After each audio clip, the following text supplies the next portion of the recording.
Hello, holy guacamole, what a time we're in. This is the weekly forecast for the week beginning January the 25th. I'm recording this on Wednesday, January the 21st, and I am Louise Edington, the cyberpunk priestess to the stars of cosmic owl astrology. And oh my God, it's every day.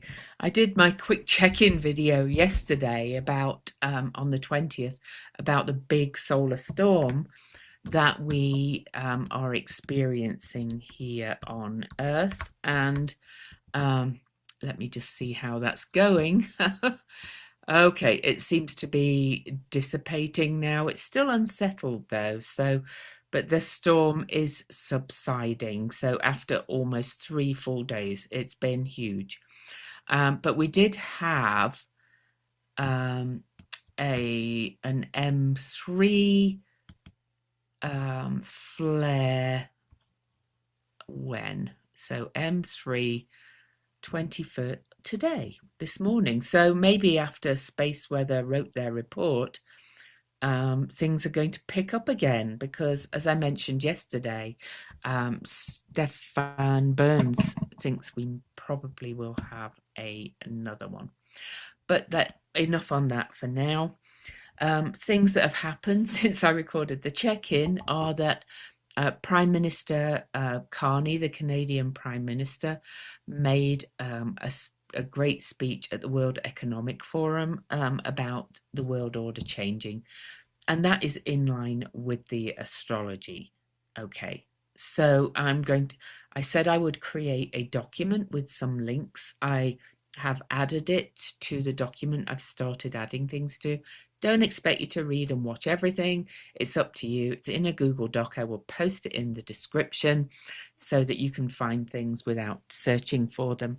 But if you want to read his speech, it was so in line with the astrology and some of what I'm going to talk about in this forecast. In other news, solar flares and solar storms like we're experiencing right now often cause technical difficulties, and in planes and things like that. And Air Force One had technical difficulty, and they had to unload all the passengers going to Davos and put them on another plane. And apparently the spare 747 is undergoing some major maintenance, so they put them all on a smaller plane, and our Führer was not pleased. And if anybody cares that I'm calling him the Führer, I have no F's left to give now, because the man is a malignant narcissist fueled by whatever thing is going on with his brain, causing dementia-like symptoms. I'm not a diagnostician. He is dangerous, and so I'm going to call it like it is. I'm sorry, and it's time he was marched out of the White House. And if anybody supports him who watches my channel, don't like it, tough. Anyway, let's move on to the week. And as usual, the week beginning the 25th, I pulled cards. We'll go through them all at the end, and then we'll go through day by day. And I'll kind of give a summation of where we're at the start of the week, okay? First, and then a summary. So 4 of Threads. I'm leaving these reversed because I've mentioned it many times. A lot of what we're going through right now is happening under the beams of the sun. So it's all very inward, behind the scenes kind of thing. So we four of Threads, strength, inner strength. But I like this one, justice. We'll read more about that. And then, as usual, I pulled a witch oracle card, but only one this week, and I got the number 1, woman in total control of herself. We've had this card before.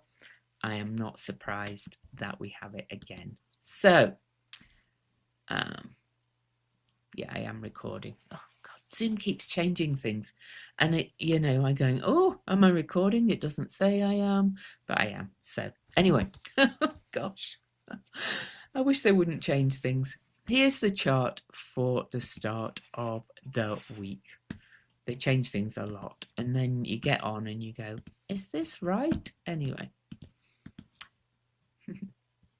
it's probably the best tool to record these things on, or at least the one I know the most. So, okay, so here we are, the start of the week, January the 25th, Sunday. Can anybody believe that we're almost through January of 2026? Things are moving so fast and changing so fast, and it's very overwhelming.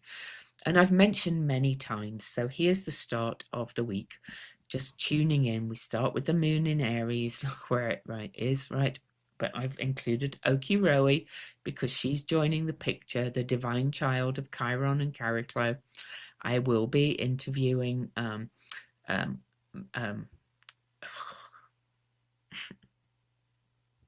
oh my God, my mind. Anyway, we will be talking about Chariklo, Chiron, and Okiroe in a call in February. I will be interviewing my person who I call the Centaur Queen, and my mind will not think of her name. And I love her and know her well. But anyway, that's how things are going crazy right now. Anyway, I've talked many times about how everything is compressing into the last 3 signs of the zodiac and then starting to move into Aries. And just look at it now. I mean, it's so tight. But to kind of set the scene about where we're at, because we're really in the eclipse energy right now as well. So obviously I'll talk more about the eclipses separately. But all the major personal planets and the main planets that we use have all left Capricorn, leaving Black Moon Lilith, who is bobbing in and out of Sagittarius and Capricorn now. Juno, Pholus, and Hecate, they are all in Capricorn. I love that there's these energies left in Capricorn as we see literally the old world order ending. Now we have Mars has moved into Aquarius, is still under the beams of the sun. Mercury and Venus still under the beams of the sun. But we've got intense Aquarius energy with the personal planets. And over here in Pisces, look where Neptune is, right at the end of the zodiac now. Saturn catching up fast to Neptune for their conjunction that will be on February the 20th, just less than 4 weeks away. We are in the heat of everything changing so much. And I'm amazed how some people see it so differently, but that's just the way it is, right? So anyway, okay, so let's start with the week. I'm just going to go through the moon's aspects for the first day of the week, and I'll finish with the moon's main aspect. So we start with the moon in Aries. Aries is very much forward moving, pioneering, very direct, wants things to change, but it can also be a little bit aggressive. It's guided by Mars. Mars is in Aquarius now, but Mars in Aquarius can be both authoritarian and speak for the and be for the people, right? But also, I did want to mention that the moon is definitely waxing now. The last aspect on Sunday will be the first quarter crossroads crisis in action phase, moving towards the full moon before the actual eclipses begin.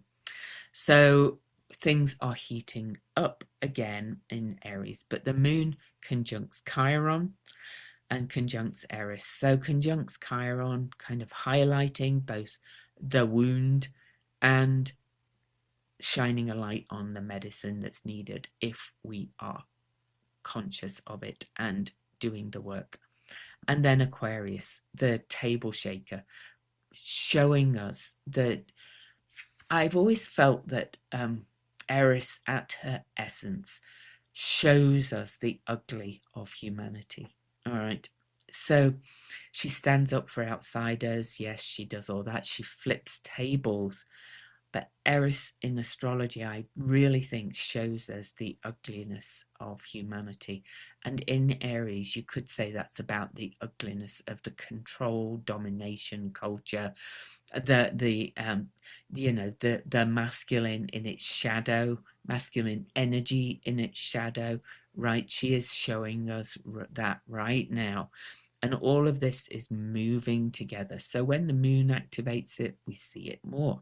So then the moon moves into Taurus at 1:05 p.m. on Sunday. I always like that after Aries, especially with what's going on as a whole right now.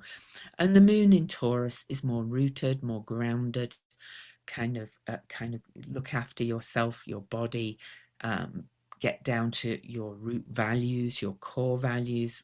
What do you really desire on this earth? Okay, that's because I'm speaking to people who want to work with the energies, I hope, here. So, and then the moon, after moving into Taurus, of course, squares Mars. So, you know, this is, in this aspect, I think this is this what we really desire for the future?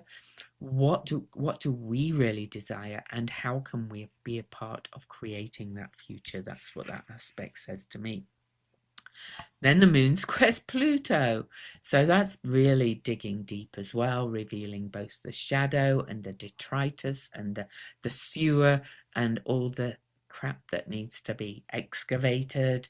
But it's also about standing in your own power, that inner strength, probably the card that I looked at.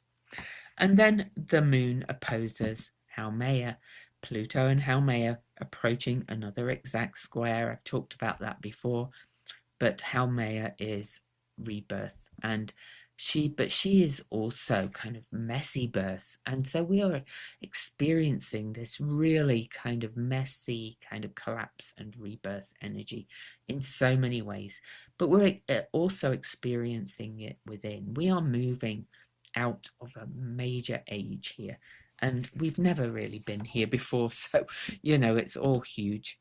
So I'm going to get the last aspect of the day exact so we can see it. And so 11:47 p.m.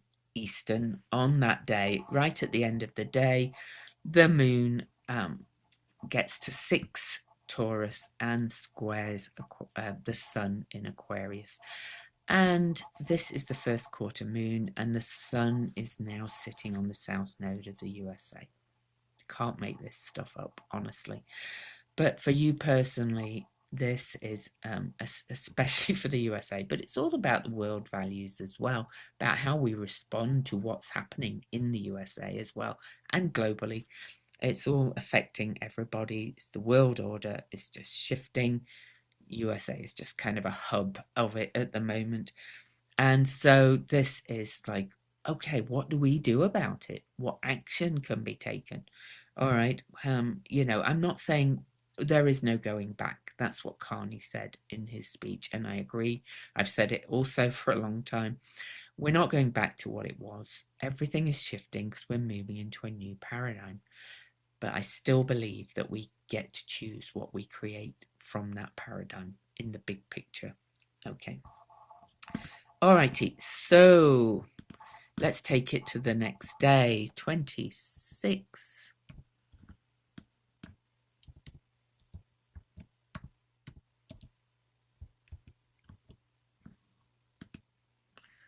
And you can see the moon is still at 6 Taurus because we just had that first quarter moon. But now we're really in that waxing phase, moving towards the next full moon. And the Taurus moon squares off to Vesta, which is both your inner flame and the flame of the state and the hearth. That if the flame goes out, then the state collapses. We are really reaching the end of empire in so many ways. And I love that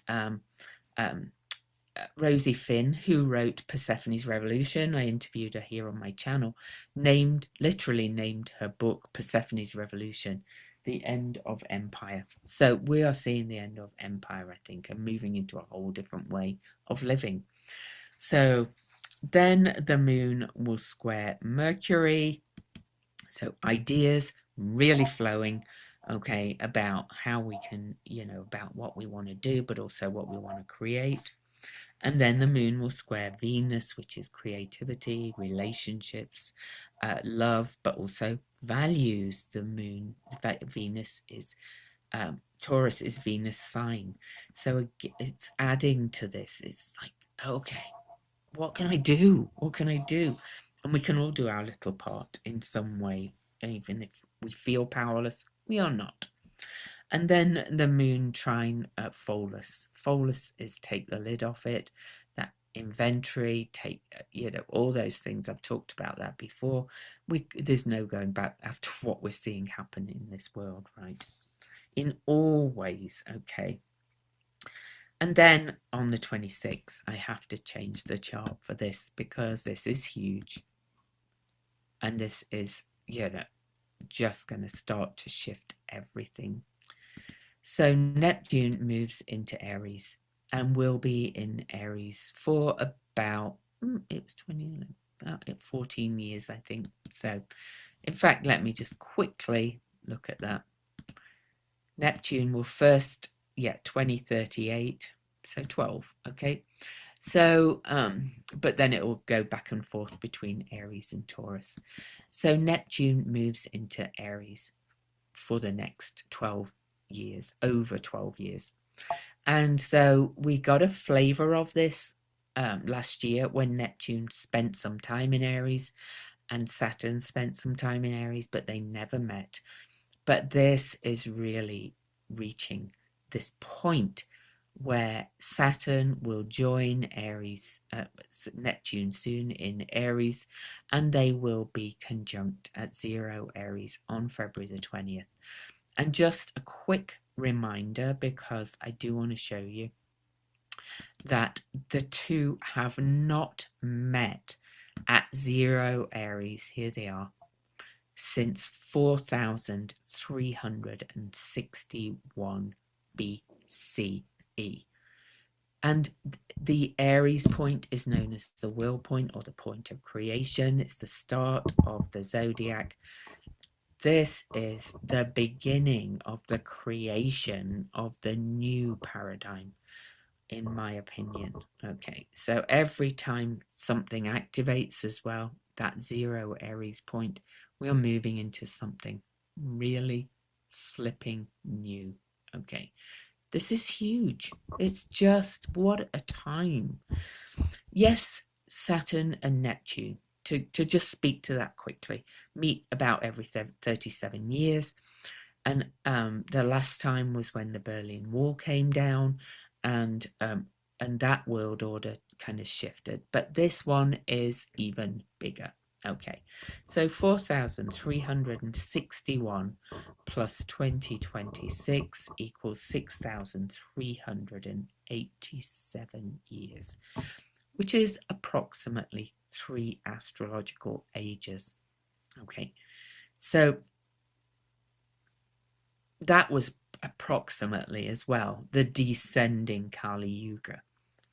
Babu Dev Misri, who I interviewed on here as well, who wrote the book Yuga Shift, his dates differed, but that using it astrologically, we're about, these ages take a long time to shift. We've known for a long time that we were going into a new paradigm, but this is the end of a descending cycle, and we are going to ascend eventually, but it's going to be a while till all this sorts itself out. Anyway, I'm getting off the plot again. Let's go back to where we're at. So I did get it. So Neptune moves into Aries at 12:34 p.m. on the 26th. And after that, the Taurus moon trines Hecate. Hecate is really important now, in my opinion. I think she's been important all the time, but I think the fact she is really back in our energetic awareness, I think she is majorly important. Hecate carries the keys. She is the goddess at the crossroads who kind of guides us on our path. She carries a lamp. Here she, a torch. Here she is. She's guiding us by the torch, and she also works with the worlds. She was accompanied in most images by the three-headed dog Cerberus, but he has one head backwards and two heads forward. We have to kind of learn from the past, but 2 heads forward to create the future. Okay, so I think that she is just major. So anyway, and she is in the structures and the man-made laws and the rules that are obviously collapsing. How do we create the new? Okay. And then the moon will sextile Jupiter. So, the Taurus moon is saying, how can we create from a new basis of security in so many ways? Got to say, though, this morning I was wishing I lived in Canada. Our dear leader's speech was just insane in Davos, and I'm not going to say anything different anymore. So, anyway, on to 27th. I'm not sharing a link to that. If you want to listen, listen. I've read some great summations. I've shared one on my Facebook, personal. If you want to read it, it's public. So my Louise Edington personal kind of page. Okay. So on to the 27th. We still have the moon in Taurus. And the moon will square off to Cariclo, who's helping us he's holding space for us to weave this new story of healing, helping us to create the new, pulling all the threads in. And then the moon will sextile asteroid Lilith, talk to the hand. All these divine feminine energies, I think, are saying no. We are not going back. We can't go back. It's just not happening. And it's showing up in both masculine and female, male and female bodies or beings. But it's saying, well, we can't go back. So how are we going to adapt and create? Okay, so this is another kind of push in that direction, shall we say. And then the moon conjuncts Uranus, and Uranus is about to station retrograde as well. Not this week, but it's about to station retrograde. So, in fact, let me show you again. Uranus on February the 3rd. So here we are, January the 27th. So we're a week out from that station retrograde. So to go back to the 26th, Uranus is pretty much at his station direct degrees, 2 minutes to go retrograde, but he's really slow, grinding in. And Uranus is shock, revelation, also that solar flare, electric energy, kind of solar storm energy, I feel is very Uranian as well. Maybe that's when we have another big solar storm. Who knows? I'm not, Stefan Burns follows all that more than I do. But when the moon meets Uranus, I think we're going to get some more shock surprises, but more awakenings. And thank heavens, some more people are awakening. But almost at the same time, the moon will sextile Saturn, because those two just had one of their ongoing sextiles. Saturn finishing up in Pisces, letting go of any old limiting beliefs, dissolving the rules, dissolving the order, and any belief that we felt that it was going to hold, going to stand. Let's put it just that way. Okay, so then we've got some more dissolution to come yet. But we'll begin. I still think we're going to be okay. It's all happening so fast. It's dizzying, though. Then the moon moves into Gemini at 3:55 p.m. And in fact, let me get the sheet up. So just to kind of get an idea of when the moon goes out of bounds, because the moon starts to go out of bounds in Gemini. And the moon will conjunct Sedna. This huge turning of the ages again. And so, but then the moon will square Pallas Athena over here in the start of Pisces. This is tuning into your intuition to kind of see what lies underneath, and to create a plan and a strategy, and to create justice. And so, you know, in many ways, I see. I meant to say, I was talking to a friend about second attention the other day, and he's a shamanic practitioner too, like I am. And second attention is looking at something. First attention, this is what we see with our rational mind. The second attention is sort of when you look away and look back again, and you're kind of seeing things with a bit of fog, but you're kind of seeing beneath that rational kind of thing. This is what this reminds me of. So I invite you to kind of look beyond the details of what your practical linear mind sees. Okay. All right. So then on the 27th, we have another big aspect, and I will get this one exact because it's another big aspect. My God. So January the 27th. Okay, so I think I missed. Oh, yeah, here's the moon in Gemini, right? So January the 27th, Mars and Pluto meet at this 3-degree mark where Sun met Pluto, Venus and Mercury both met Pluto because they are moving really fast. So that's a hot degree again. So remember that 3 is a very creative number. It's a divine feminine number. But Mars and Pluto together can be, real aggression, real power plays, real things like that. We're going to see more of that. But also, Mars, Pluto together helps us to step further into our own personal empowerment. Okay, so there's always the yin yang.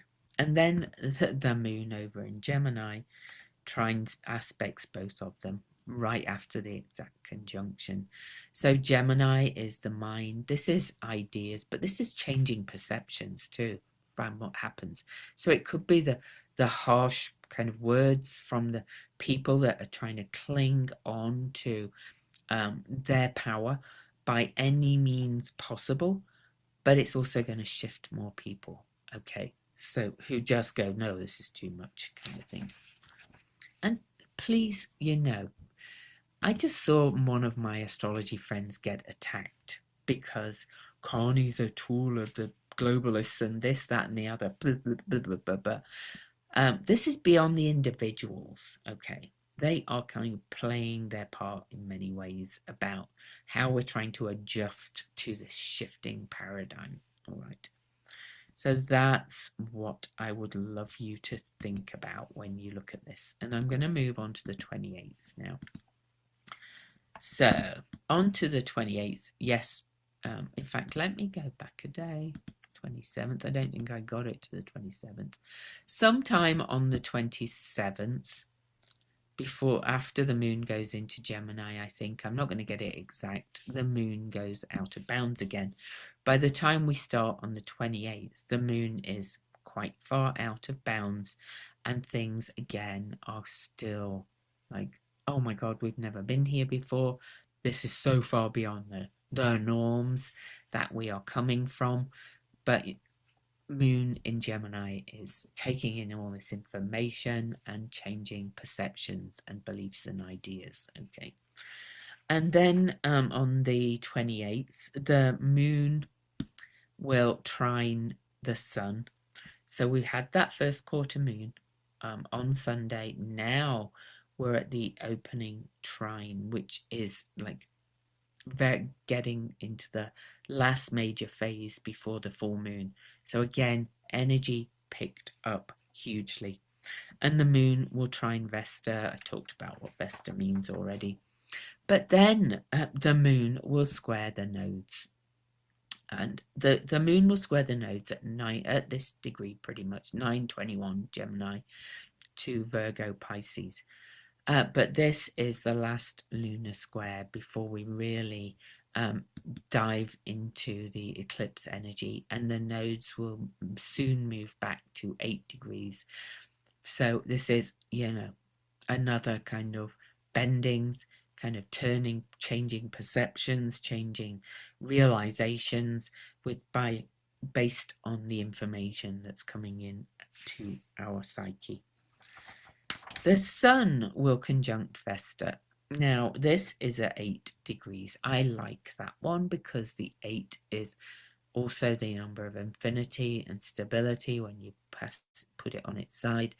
And it's the side of strength, but it can be again the sign of people exerting their strength over, but also you coming into your inner strength. Okay. And then the moon will trine Mercury, which is the guide for Gemini. So both air signs, again, lots of ideas, but lots of words, but lots of changed perceptions. It's just wild these times. And then the moon will trine Venus. What are we creating? What are we doing about our relations, like of all kinds, and our alliances? This is changing alliances, but also changing perceptions on everything again. And then the moon will sextile my lovely series in Aries, bringing us back to the only thing we can do right now is change ourselves from within and make sure our own needs are met in these awful, strange times. Okay. But as the moon sextiles series, Venus also sextiles series. And this is all divine feminine again. They're all speaking to each other. This is people starting to realize that we have to play our part in caring for each other. Okay, but again, by doing that, healing from the inside out. And then Mercury will bring that idea mind into it as well, and will sextile series. She's right in the middle of the moon and Mercury and Venus. And this is fire. So this is passionate ideas of what are we going to do? Okay. Now on to the 29th. The Gemini moon starts to square off with this lot here. We'll square that Nessus, the toxins, the poisons. More toxins are coming out. The moon is now over 28 degrees north of the ecliptic. Wild. We're going to see more kind of wild changes, wild speeches, wild actions, unfortunately. We are going to see more of it. It kind of is going to get worse before it gets better, but I think it's going to wake more and more people up. I still believe we kind of had to see these things to say no. All right. Moon will then trine Cariclo, weaving that story. She's still peacefully holding space. And then Mercury and Venus will meet at this 14-degree Aquarius mark. 14 is a number of change, by the way. It's very much associated with the Hierophant card in the tarot, which is the Hierophant is often called the Pope card, but it's actually more of an interpreter of the divine energies. Here we are being asked to do it ourselves. Okay, so bringing heart and mind together. And then the Gemini moon will sextile Chiron and will sextile Eris as it conjuncts Hygeia, which is preventative health and healing and holistic healing.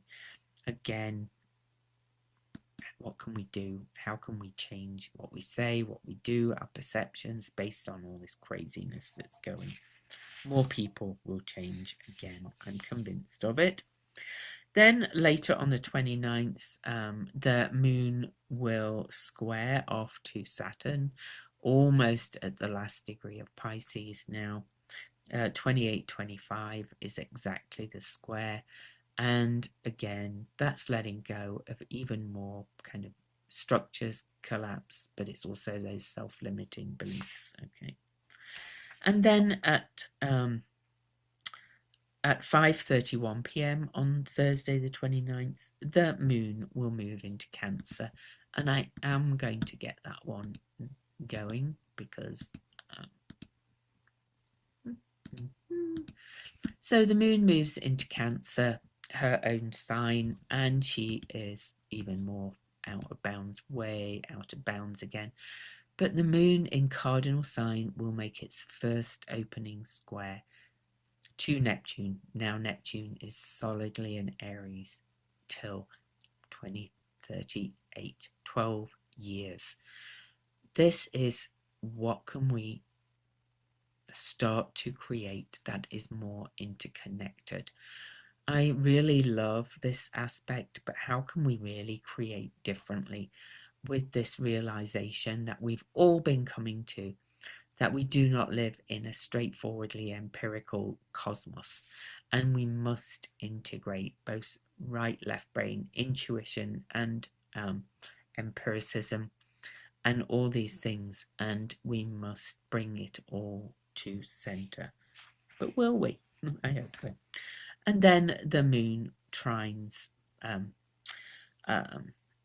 Pallas Athena. Okay, so Pallas Athena over here in Pisces is giving us that second attention. Just look at everything a little bit differently.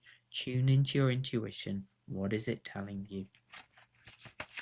Okay. On to the 30th. Whoa. I'm just going to do it this way. So on to the 30th, which is Friday, Venus Day. And the moon is still in Cancer, will be in Cancer, like I said, for a couple of days. It's actually started to go off the ecliptic, I think. Yeah, it's starting to move back to the equatorial plane. Sorry, I keep saying the ecliptic, but it's the equatorial plane. But anyway, whatever. I'm just got so much going on in my head.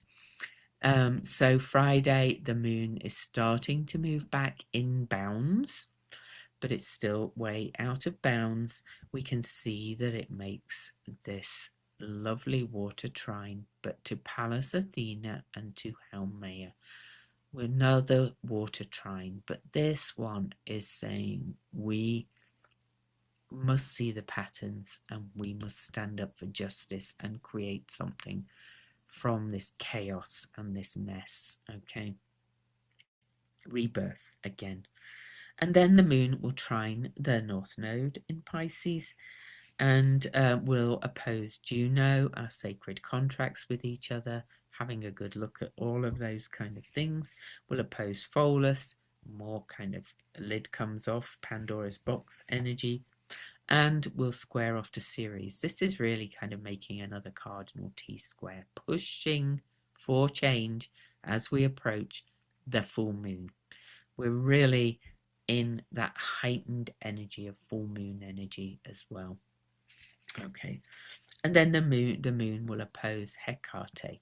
So it's repeating all these lessons, showing us the way forward. Okay, and I've been yammering on about them for a long time now. Oh, okay. And then the last aspect of Friday the 30th is that the moon will conjunct Jupiter, and that's big emotion. Okay, it's all very emotional. People do not like this chaos energy. People are getting really upset by a lot of what's going on. Always go within, do your self-care. If you need to switch things off, do so. Okay, there's enough of us out there watching what's going on who are less kind of moved, or well, we're not moved, but less disturbed by it. Okay, January the 31st, on Saturday, the last day of this week, the Cancer moon, again, now really starting to move back out of bounds, but still out of bounds, will trine Nessus, the toxins, revealing the abuses of power, will square to Chiron, showing us the wound, but also the medicine that we can bring into it, because unless we see it, we cannot heal it. Okay, and then the moon will trine asteroid Lilith, talk to the hand, repeating all these things, will square Eris, talked about what she means. Juno conjunct, but Juno will conjunct Pholus. Again, we're going to see that all these sacred contracts we thought we had with each other have changed and shifted, and now we have to come into this new yin-yang sacred contract with all that is, as the old rules or the old world order breaks down. And the moon will sextile Uranus, as Uranus really is in its station zone now. It's at its station degree. So this is both shake-ups and wake-ups, okay? Breakdowns and breakthroughs, all of those things. The last couple of aspects, the moon will trine Saturn, still at 28 degrees, but really, on its way out of Pisces. And we're almost in the full moon by then. But then on the last day, the moon goes into Leo. On Saturday the 31st in the evening, the moon enters Leo, and you can see the sun is at 12 and we're heading towards that 13-degree full moon. So now we're in the full moon phase, okay? We really are. And the moon trines Neptune, which has just moved into Aries, a fire trine, but this is like passion again, creation. But look what's in the middle. So we have a mini grand trine with Sedna. So we feel that this is such a big shift, and this is moving into the sign of the heart.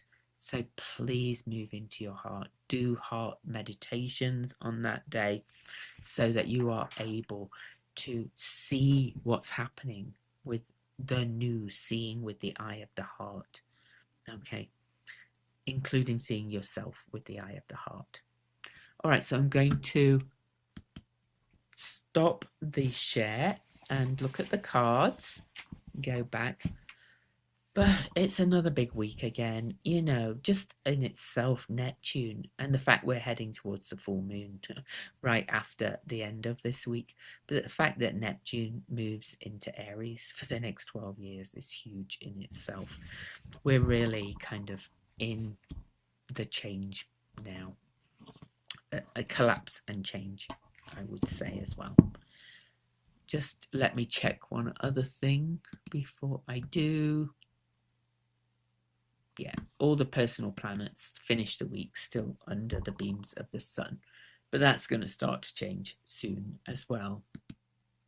Let me check Mars. I didn't look at Mars 6. Yeah, still under the beams. Okay, so the cards. So we had the Four of Threads reversed. I'm thinking I'm going to, go back to the Red Seeds Tarot soon as well, by the same creator, Linda Hill, on Etsy in the UK. She does not ship to the US currently because of what's happening. And we've had this card a few times, but this is your red thread of love. Red thread. Okay. And this is the garden of the heart, but this is going within to plant your garden of the heart, but also that red thread that connects underneath, that second attention that I talked about, beyond that, world that we think is real, that we see, seeing underneath, seeing the red threads that connect all that is the divine feminine. And this is an I am celebrating card. This is looking within and celebrating how you are shifting and changing and adapting and seeing these connections within. But I want to read you the quote, okay, for this one. Only love can penetrate all your karmas and resistances and set your heart on fire with the awareness of its true nature. And that was Guru Mayai Chidvilasananda. I hope I've said the name right. And then we had the Strength card, which is number 11.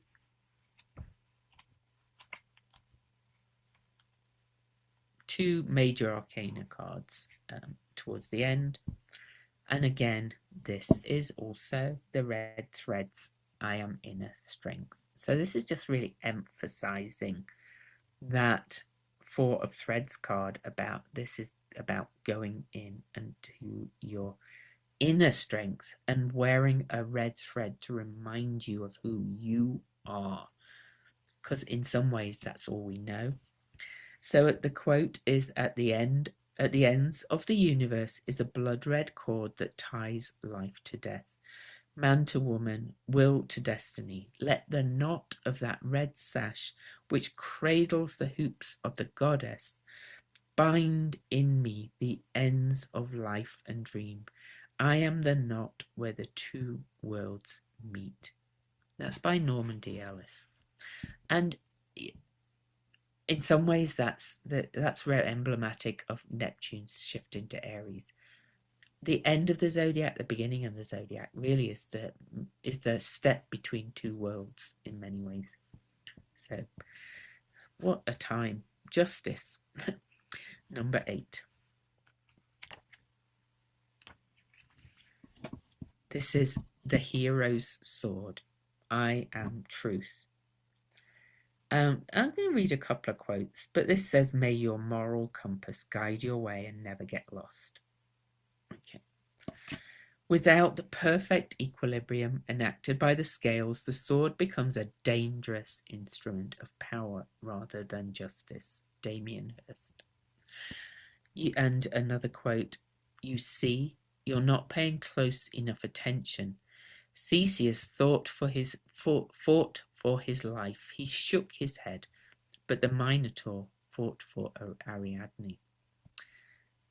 So you'll have to go and read the myth for that one to make sense. But the book also says, finding equilibrium is a challenge that requires our ego to step aside, which can be difficult if there is a tumult of fury and anger on our path. May your moral compass guide your way and never get lost. And then I pulled the Witch, number 1 in the Witch Oracle deck. Again, we've had her many times, but I do want to read you the wonderful Angie Sullen's words. This deck is just amazing, right? And she's such a great writer. Maybe I should read you this Unmasking a Myth poem that she wrote as well at some point. So, in fact, let me read it now, and then I'll read you what the witch says. She writes this at the beginning of the book. She's about this whole oracle. When they want to control you, they do not come with shackles made of iron. They come instead with cages made of shame and story, like the one about the woman who earned crisis for her curiosity. So tempted by a life of wisdom and independence, she caused the downfall of all civilization. Women are dangerous, says the shame story of Eve. They cannot be trusted and should not trust themselves. Give a woman free choice and she'll eat the fruit. Tempt the man, enrage the god. She'll destroy us all with her mad desire to know, to discover, to understand herself, her world, her maker. Give a woman any freedom and she'll follow her curiosity, shape her own story, seek truth beyond the dictates of order and obedience. She will wreck your carefully controlled mandates, your reign of tightness. She will unmake your holy wars of right and wrong, and infuse the realm with choice and instinct, empathy outranking rules, creativity eclipsing war, sovereignty subsuming blind servitude. Sovereignty subsuming blind servitude. When you want to know, like Eve, when you have a taste for truth and a hunger for wisdom, you have to question the stories, test the facts, rattle the cage. Who profits from you believing a lie? Who benefits because you believe you are both cause and curse? They have tried to burn you with their shame, strip you, violate you, shrink you, silence you, but they could not break your phoenix spirit. Its fierce heat will melt old regimes, and enflame a generation. Who will not settle for smallness, for submission, for shame? Sink yourself into the feathered red sleeve of your ancestors and rise, woman. Rise again, for you are Persephone's daughter, Lilith's lover, Eve's heir. Find the truth, eat the fruit, unmask the myth, let it burn. And the witch. I've read the bit at the first before, so no woman alive today needs a dictionary to know what control means within a toxic patriarchy, which is collapsing. So you are being asked right now to embrace all the inhabitants of your inner realm, because each deserves respect and a place at their table. Even the unruly, the inconvenient, the ugly, making a space for all under the banner of wild inclusion, and giving voice to the shame, malice, and anger, as well as every other outlawed part of the psyche, is the way we create integrity, ensuring that no part of our inner realm is involved with factions, divisions, or rebellions. When your intent is to create rather than compete, you don't have to dominate. Your influence is enough. This is power with rather than power over. Invite whatever is bothering you today into the realm of inclusion and assert your authority. Wow. It even hit harder this time around. So, another big week. Do your self-care, but feel that you can be a part of the change we want to see in the world. Don't get too sucked into this chaos out there that is trying to cling on by its fingernails to empire.